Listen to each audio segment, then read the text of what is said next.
एहसास भी है। लोग अपना ध्यान रखते हुए, दूसरों का ध्यान रखते हुए अपने रोजमर्रा के काम भी कर रहे हैं। देश में हो रहे हर आयोजन में जिस तरह का संयम और सादगी इस बार देखी जा रही है, वो अभूतपूर्व है।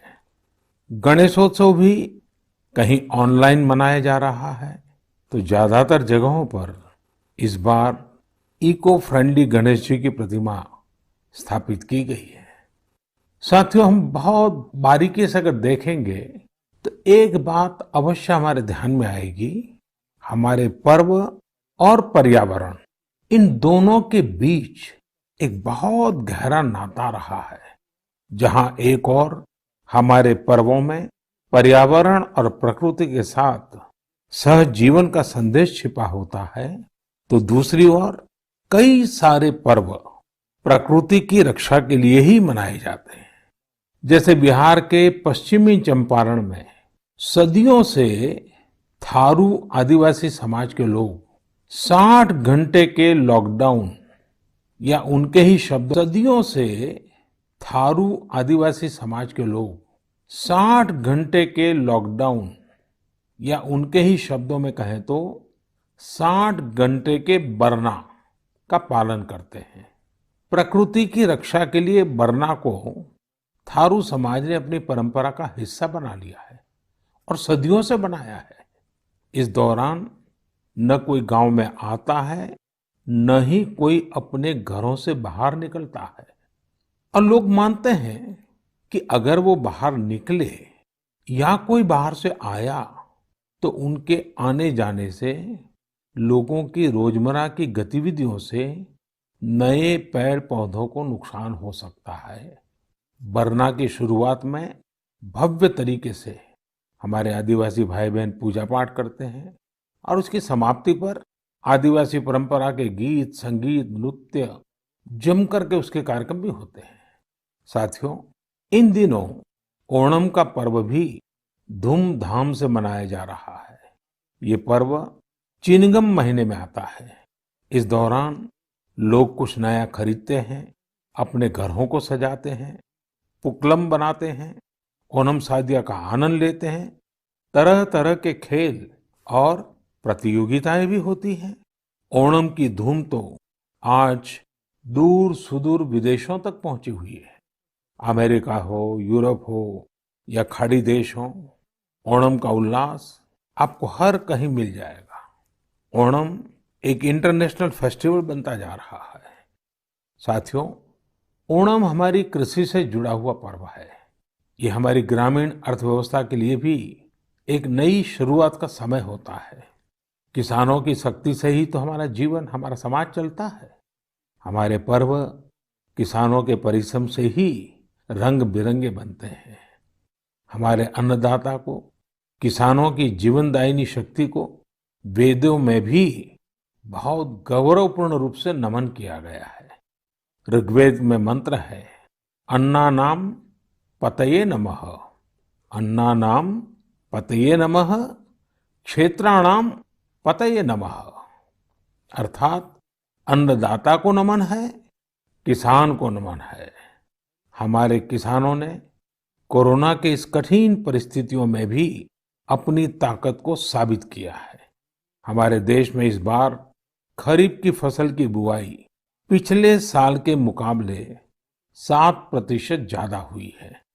धान की रुपाई इस बार लगभग 10%, दालें लगभग 5%, मोटे अनाज, कोर्स सीरियल्स लगभग 3%, ऑयल सीड्स लगभग 13%, कपास लगभग 3% ज्यादा बोई गई है। मैं इसके लिए देश के किसानों को बधाई देता हूं, उनके परिश्रम को नमन करता हूं। मेरे प्यारे देशवासियों, कोरोना के इस कालखंड में देश कई मोर्चों पर एक साथ लड़ रहा है, लेकिन इसके साथ साथ कई बार मन में ये भी सवाल आता रहा कि इतने लंबे समय तक घरों में रहने के कारण मेरे छोटे छोटे बाल मित्रों का समय कैसे बीतता होगा। और इसी से मैंने गांधीनगर की चिल्ड्रन यूनिवर्सिटी, जो दुनिया में एक अलग तरह का प्रयोग है। भारत सरकार के महिला और बाल विकास मंत्रालय, शिक्षा मंत्रालय, सूक्ष्म लघु और मध्यम उद्योग मंत्रालय, इन सभी के साथ मिलकर हम बच्चों के लिए क्या कर सकते हैं, इस पर मंथन किया, चिंतन किया। मेरे लिए ये बहुत सुखद था, लाभकारी भी था, क्योंकि एक प्रकार से ये मेरे लिए भी कुछ नया जानने का, नया सीखने का अवसर बन गया। साथियों, हमारे चिंतन का विषय था खिलौने और विशेषकर भारतीय खिलौने। हमने इस बात पर मंथन किया कि भारत के बच्चों को नए नए टॉयज कैसे मिले, भारत टॉय प्रोडक्शन का बहुत बड़ा हब कैसे बने। वैसे मैं मन की बात सुन रहे बच्चों के माता पिता से क्षमा मांगता हूं, क्योंकि हो सकता है उन्हें अब ये मन की बात सुनने के बाद खिलौनों की नई नई डिमांड सुनने का शायद एक नया काम सामने आ जाएगा। साथियों, खिलौने जहां एक्टिविटी को बढ़ाने वाले होते हैं, तो खिलौने हमारी आकांक्षाओं को भी उड़ान देते हैं। खिलौने केवल मन ही नहीं बहलाते, खिलौने मन बनाते भी हैं और मकसद गढ़ते भी हैं। मैंने कहीं पढ़ा कि खिलौनों के संबंध में गुरुदेव रविंद्रनाथ टैगोर ने कहा था कि बेस्ट टॉय वो होता है जो इनकम्प्लीट हो, ऐसा खिलौना जो अधूरा हो और बच्चे मिलकर खेल खेल में उसे पूरा करें। गुरुदेव टैगोर ने कहा था कि जब वो छोटे थे तो खुद की कल्पना से घर में मिलने वाले सामानों से ही अपने दोस्तों के साथ अपने खिलौने और खेल बनाया करते थे। लेकिन एक दिन बचपन के उन मौज मस्ती भरे पलों में बड़ों का दखल हो गया। हुआ ये था कि उनका एक साथी एक बड़ा और सुंदर सा विदेशी खिलौना लेकर आ गया। खिलौनों को लेकर इतराते हुए अब सब साथी का ध्यान खेल से ज्यादा खिलौने पर रह गया। हर किसी के आकर्षण का केंद्र खेल नहीं रहा, खिलौना बन गया। जो बच्चा कल तक सबके साथ खेलता था, सबके साथ रहता था, घुल मिल जाता था, खेल में डूब जाता था, वो अब दूर रहने लगा। एक तरह से बाकी बच्चों से भेद का भाव उसके मन में बैठ गया। महंगे खिलौने में बनाने के लिए भी कुछ नहीं था, सीखने के लिए भी कुछ नहीं था। यानी कि एक आकर्षक खिलौने ने एक उत्कृष्ट बच्चे को कहीं दबा दिया, छिपा दिया, मुरझा दिया। इस खिलौने ने धन का, संपत्ति का, जरा बड़प्पन का प्रदर्शन कर लिया, लेकिन उस बच्चे की क्रिएटिव स्पिरिट को बढ़ने और संवरने से रोक दिया। खिलौना तो आ गया, पर खेल खत्म हो गया और बच्चे का खिलना भी खो गया। इसलिए गुरुदेव कहते थे कि खिलौने ऐसे होने चाहिए जो बच्चे के बचपन को बाहर लाएं, उसकी क्रिएटिविटी को सामने लाएं। बच्चों के जीवन के अलग अलग पहलू पर खिलौनों का जो प्रभाव है, इस पर राष्ट्रीय शिक्षा नीति में भी बहुत ध्यान दिया गया है। खेल खेल में सीखना, खिलौने बनाना सीखना, खिलौने जहां बनते हैं वहां की विजिट करना, इन सबको करिकुलम का हिस्सा बनाया गया है। साथियों, हमारे देश में लोकल खिलौनों की बहुत समृद्ध परंपरा रही है। कई प्रतिभाशाली और कुशल कारीगर हैं जो अच्छे खिलौने बनाने में महारत रखते हैं। भारत के कुछ क्षेत्र टॉय क्लस्टर्स यानी खिलौने के केंद्र के रूप में भी विकसित हो रहे हैं।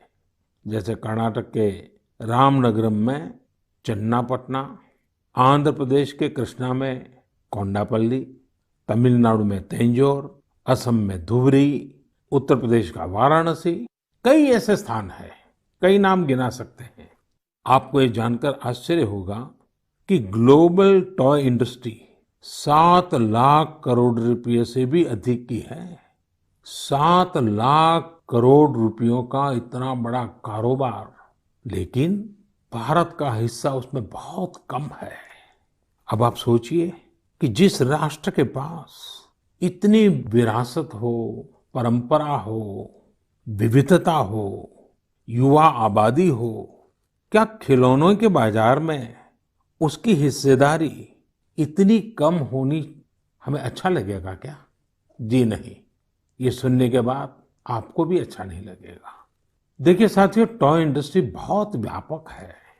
गृह उद्योग हो, छोटे और लघु उद्योग हो, एमएसएमईज हो, इसके साथ साथ बड़े उद्योग और निजी उद्यमी भी इसके दायरे में आते हैं। इसे आगे बढ़ाने के लिए देश को मिलकर मेहनत करनी होगी। अब जैसे आंध्र प्रदेश के विशाखापट्टनम में श्रीमान सीवी राजू है। उनके गांव के अति कुप्पका टॉयज एक समय में बहुत प्रचलित थे। इनकी खासियत ये थी कि खिलौने लकड़ी से बनते थे और दूसरी बात ये कि इन खिलौनों में आपको कहीं कोई एंगल या कोण नहीं मिलता था। ये खिलौने हर तरफ से राउंड होते थे, इसलिए बच्चों को चोट की भी गुंजाइश नहीं होती थी। सीवी राजू ने एती को पक्का टॉयज के लिए अब अपने गांव के कारीगरों के साथ मिलकर एक तरह से नया मूवमेंट शुरू कर दिया है। बेहतरीन क्वालिटी के एती को पक्का टॉयज बनाकर सीवी राजू ने स्थानीय खिलौनों की खोई हुई गरिमा को वापस ला दिया है।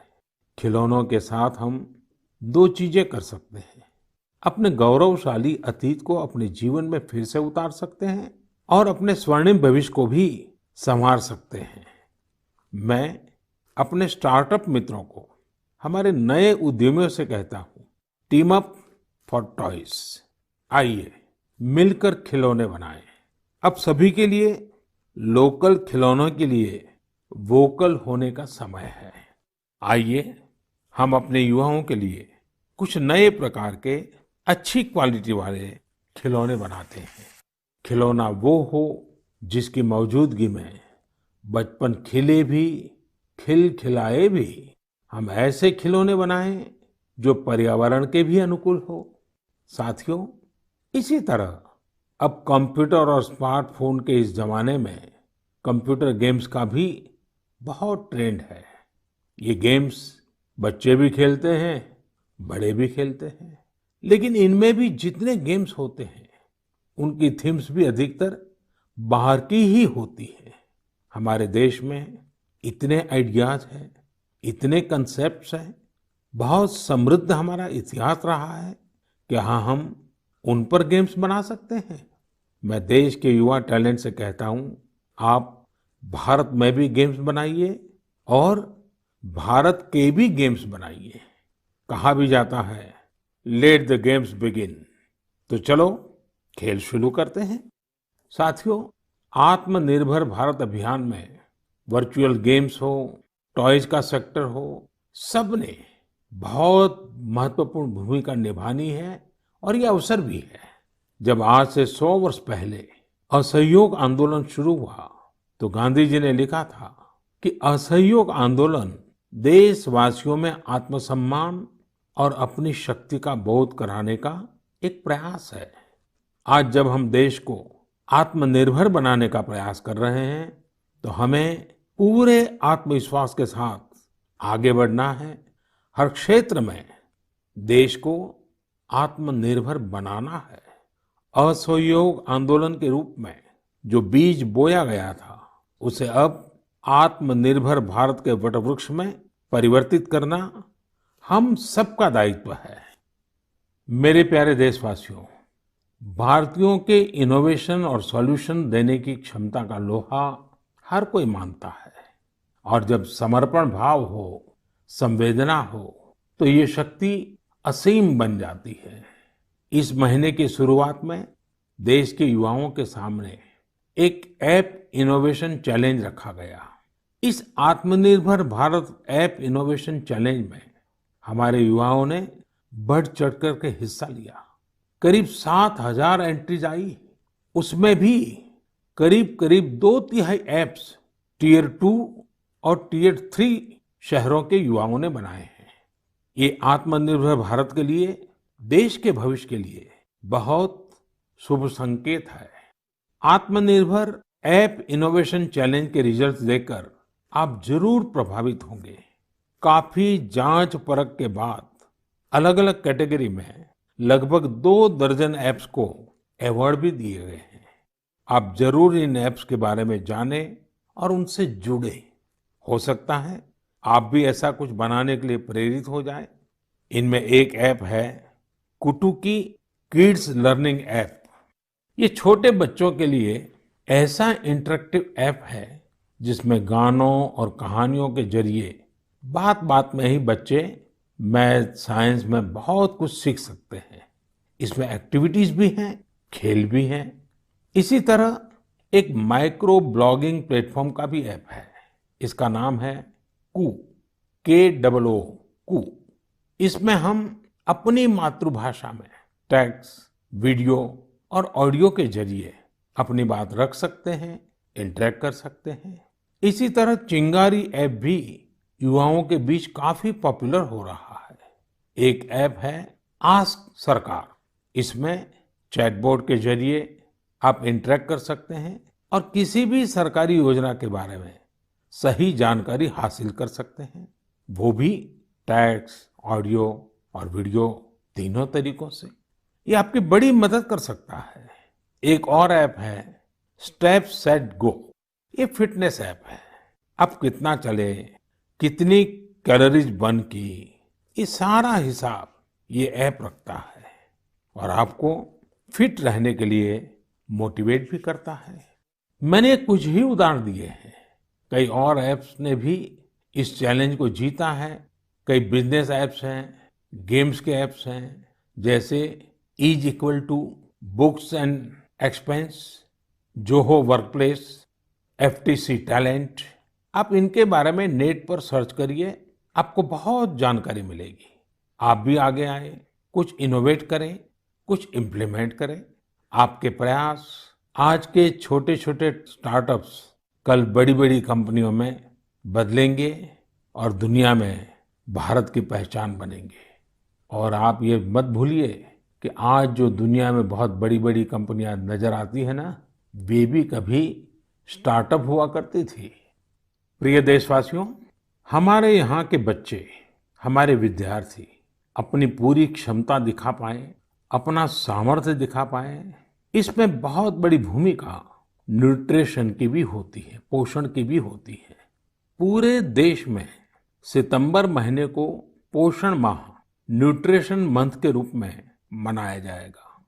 नेशन और न्यूट्रिशन का बहुत गहरा संबंध होता है। हमारे यहाँ एक कहावत है, यथा अन्नम तथा मन्नम, यानी जैसा अन्न होता है वैसा ही हमारा मानसिक और बौद्धिक विकास भी होता है। एक्सपर्ट्स कहते हैं कि शिशु को गर्भ में और बचपन में जितना अच्छा पोषण मिलता है, उतना अच्छा उसका मानसिक विकास होता है और वो स्वस्थ रहता है। बच्चों के पोषण के लिए भी उतना ही जरूरी है कि माँ को भी पूरा पोषण मिले। और पोषण या न्यूट्रिशन का मतलब केवल इतना ही नहीं होता कि आप क्या खा रहे हैं, कितना खा रहे हैं, कितनी बार खा रहे हैं। इसका मतलब है आपके शरीर को कितने जरूरी पोषक तत्व, न्यूट्रिएंट्स मिल रहे हैं। आपको आयरन, कैल्शियम मिल रहे हैं या नहीं, सोडियम मिल रहा है या नहीं, विटामिन्स मिल रहे हैं या नहीं, ये सब न्यूट्रिशन के बहुत इंपॉर्टेंट एस्पेक्ट्स हैं। न्यूट्रिशन के इस आंदोलन में पीपल पार्टिसिपेशन भी बहुत जरूरी है। जन भागीदारी ही इसको सफल करती है। पिछले कुछ वर्षों में इस दिशा में देश में काफी प्रयास किए गए हैं।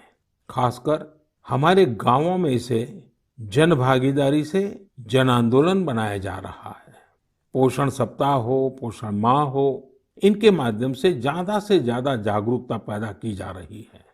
स्कूलों को जोड़ा गया है, बच्चों के लिए प्रतियोगिताएं हो, उनमें अवेयरनेस बढ़े, इसके लिए भी लगातार प्रयास जारी हैं। जैसे क्लास में एक क्लास मॉनिटर होता है, उसी तरह न्यूट्रिशन मॉनिटर भी हो, रिपोर्ट कार्ड की तरह न्यूट्रिशन कार्ड भी बने, इस तरह की भी शुरुआत की जा रही है। पोषण माह न्यूट्रिशन मंथ के दौरान माय गॉव पोर्टल पर एक फूड एंड न्यूट्रिशन क्विज भी आयोजित की जाएगी और साथ ही एक मीम कंपटीशन भी होगा। आप खुद पार्टिसिपेट करें और दूसरों को भी मोटिवेट करें। साथियों, अगर आपको गुजरात में सरदार वल्लभ भाई पटेल के स्टैच्यू ऑफ यूनिटी जाने का अवसर मिला होगा और कोविड के बाद जब वो खुलेगा और आपको जाने का अवसर मिलेगा, तो वहाँ एक यूनिक प्रकार का न्यूट्रिशन पार्क बनाया गया है। खेल खेल में ही न्यूट्रिशन की शिक्षा आनंद प्रमोद के साथ वहाँ जरूर देख सकते हैं। साथियों, भारत एक विशाल देश है। खान पान में ढेर सारी विविधता है। हमारे देश में 6 अलग-अलग ऋतुएं होती हैं। अलग-अलग क्षेत्रों में वहाँ के मौसम के हिसाब से अलग-अलग चीजें पैदा होती हैं। इसलिए ये बहुत ही महत्वपूर्ण है कि हर क्षेत्र के मौसम, वहाँ के स्थानीय भोजन और वहाँ पैदा होने वाले अन्न, फल, सब्जियों के अनुसार एक पोषक न्यूट्रिएंट रिच डाइट प्लान बने। अब जैसे मिलेट्स, मोटे अनाज, रागी है, ज्वार है, ये बहुत उपयोगी पोषक आहार है। एक भारतीय कृषि कोष तैयार किया जा रहा है। इसमें हर एक जिले में क्या-क्या फसल होती है, उनकी न्यूट्रिशन वैल्यू कितनी है, इसकी पूरी जानकारी होगी। ये आप सबके लिए बहुत बड़े काम का कोष हो सकता है। आइए, पोषण माह में पौष्टिक खाने और स्वस्थ रहने के लिए हम सभी को प्रेरित करें। प्रिय देशवासियों, बीते दिनों जब हम अपना स्वतंत्रता दिवस मना रहे थे, तब एक दिलचस्प खबर पर मेरा ध्यान गया। ये खबर है हमारे सुरक्षा बलों के 2 जांबाज किरदारों की। एक है सोफी और दूसरी विदा। सोफी और विदा इंडियन आर्मी के श्वान है, डॉग्स है और उन्हें chief of army staff commendation card से सम्मानित किया गया है। सोफी और विदा को ये सम्मान इसलिए मिला क्योंकि इन्होंने अपने देश की रक्षा करते हुए अपना कर्तव्य बखूबी निभाया है। हमारी सेनाओं में, हमारे सुरक्षा बलों के पास ऐसे कितने ही बहादुर श्वान हैं, डॉग्स हैं, जो देश के लिए जीते हैं और देश के लिए अपना बलिदान भी देते हैं। कितने ही बम धमाकों को, कितनी ही आतंकी साजिशों को रोकने में ऐसे डॉग्स ने बहुत अहम भूमिका निभाई है। कुछ समय पहले मुझे देश की सुरक्षा में डॉग्स की भूमिका के बारे में बहुत विस्तार से जानने को मिला। कई किस्से भी सुने। एक डॉग बलराम ने 2006 में अमरनाथ यात्रा के रास्ते में बड़ी मात्रा में गोला बारूद खोज निकाला था। 2002 में भावना ने आईईडी खोजा था। आईईडी निकालने के दौरान आतंकियों ने विस्फोट कर दिया और श्वान शहीद हो गए। 2-3 वर्ष पहले छत्तीसगढ़ के बीजापुर में सीआरपीएफ का स्निफर डॉग क्रैकर भी आईईडी ब्लास्ट में शहीद हो गया था। कुछ दिन पहले ही आपने शायद टीवी पर एक बड़ा भावुक करने वाला दृश्य देखा होगा, जिसमें बीड पुलिस अपने साथी डॉग रॉकी को पूरे सम्मान के साथ आखिरी विदाई दे रही थी। रॉकी ने 300 से ज्यादा केसों को सुलझाने में पुलिस की मदद की थी। डॉग की डिजास्टर मैनेजमेंट और रेस्क्यू मिशंस में भी बहुत बड़ी भूमिका होती है। भारत में तो national disaster response force NDRF ने ऐसे दर्जनों डॉग्स को स्पेशली ट्रेन किया है। कहीं भूकंप आने पर, इमारत गिरने पर, मलबे में दबे जीवित लोगों को खोज निकालने में ये डॉग्स बहुत एक्सपर्ट्स होते हैं। साथियों, मुझे यह भी बताया गया कि इंडियन ब्रीड के डॉग्स भी बहुत अच्छे होते हैं, बहुत सक्षम होते हैं। इंडियन ब्रीड्स में मुधोल हाउंड है, हिमाचली हाउंड है, ये बहुत ही अच्छी नस्लें हैं। राजपलायम, कन्नी, चिप्पी पराई और कोम्बाई भी बहुत शानदार इंडियन ब्रीड्स हैं। इनको पालने में खर्च भी काफी कम आता है और ये भारतीय माहौल में ढले भी होते हैं। अब हमारी सुरक्षा एजेंसियों ने भी इन इंडियन ब्रीड्स के डॉग्स को अपनी सुरक्षा दस्ते में शामिल कर रही है। पिछले कुछ समय में आर्मी, सीआईएसएफ, एनएसजी ने मुधोल हाउंड डॉग्स को ट्रेन करके डॉग स्क्वाड में शामिल किया है। सीआरपीएफ ने कोम्बाई डॉग्स को शामिल किया है। Indian council of agriculture research भी भारतीय नस्ल के डॉग्स पर रिसर्च कर रही है। मकसद यही है कि इंडियन ब्रीड्स को और बेहतर बनाया जा सके और उपयोगी बनाया जा सके। आप इंटरनेट पर इनके नाम सर्च करिए, इनके बारे में जानिए। आप इनकी खूबसूरती, इनकी क्वालिटी देखकर हैरान हो जाएंगे।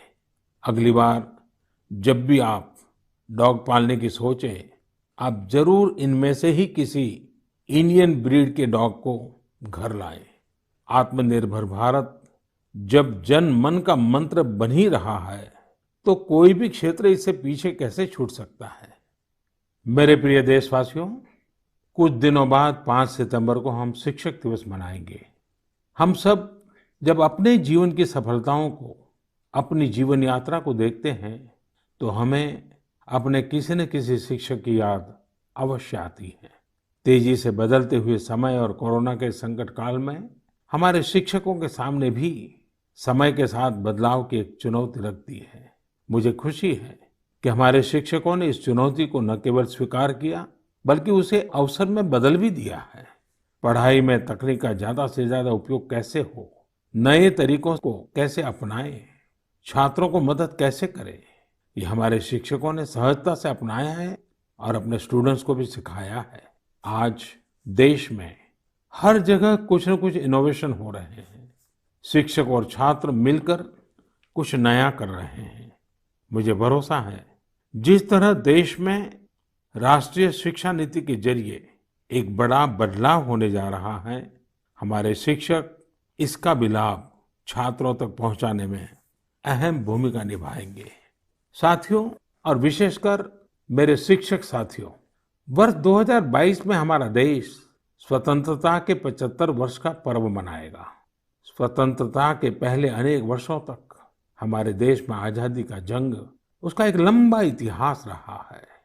इस दौरान देश का कोई कोना ऐसा नहीं था जहां आजादी के मतवालों ने अपने प्राण न्योछावर न किए हों, अपना सर्वस्व त्याग न दिया हो।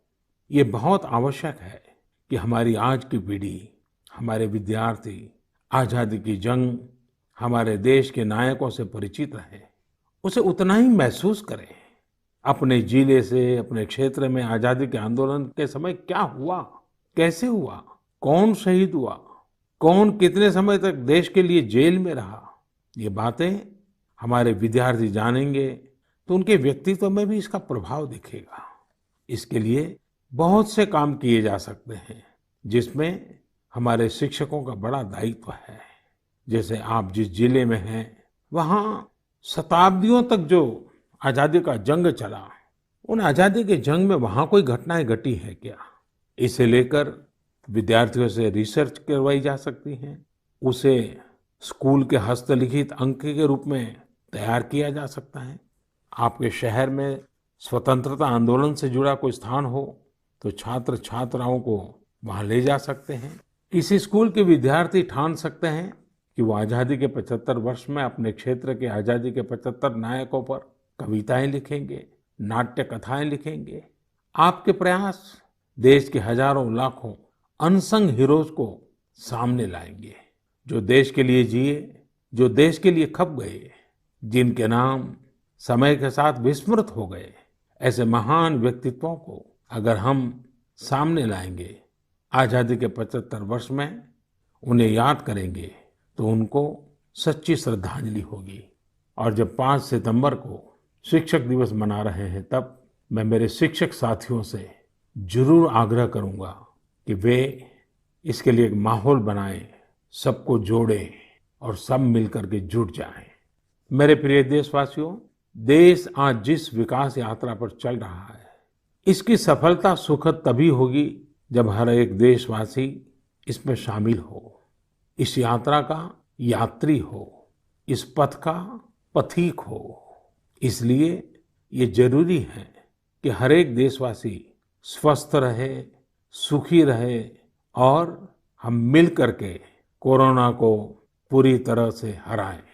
कोरोना तभी हारेगा जब आप सुरक्षित रहेंगे, जब आप 2 गज की दूरी, मास्क जरूरी, इस संकल्प का पूरी तरह से पालन करेंगे। आप सब स्वस्थ रहिए, सुखी रहिए। इन्हीं शुभकामनाओं के साथ अगली मन की बात